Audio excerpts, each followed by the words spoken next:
എങ്ങനെയാണ് ബ്രേക്കപ്പ് എന്ന് തിരിച്ചറിയാൻ പറ്റുക? അങ്ങനെ ഒരാൾ നിങ്ങളെ ഇട്ടിട്ട് പോയി, അപ്പോൾ എന്ത് ചെയ്യണം? നിങ്ങൾ അനുഭവിക്കണം. നമ്മളവരെ ബുദ്ധിമുട്ടിക്കാൻ പറയുന്നതല്ല.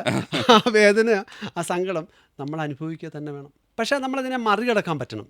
ഒന്ന് ഇൻഫാക്ച്വേഷൻ, അല്ലെ ക്രഷ്, ആകർഷണം. അതെ. അതും രണ്ടാമത്തത് ലവ്.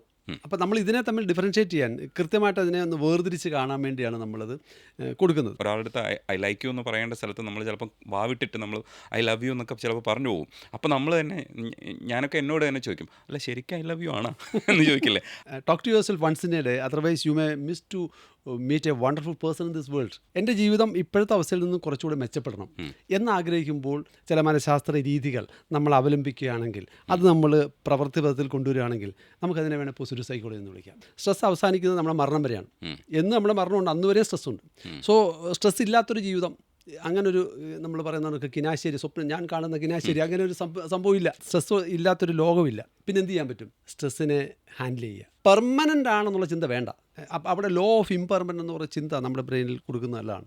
ജീവിത നിപുണതകൾ WHO പറഞ്ഞിരിക്കുന്ന 10 സെൽഫ് അവയർനെസ്, എമ്പതി, effective communication, interpersonal skill, problem solving, decision making, critical thinking, creative thinking, coping വിത്ത് ഇമോഷൻ, കോപ്പിംഗ് വിത്ത് സ്ട്രെസ്. ഈ 10 കാര്യം ഉണ്ടെങ്കിൽ നിങ്ങൾ രക്ഷപ്പെട്ടു കേട്ടോ. പക്ഷേ ഈ 10 കാര്യം പഠിച്ചെടുക്കാൻ ഇത് എളുപ്പത്തിൽ പറഞ്ഞു വന്നേ ഉള്ളൂ.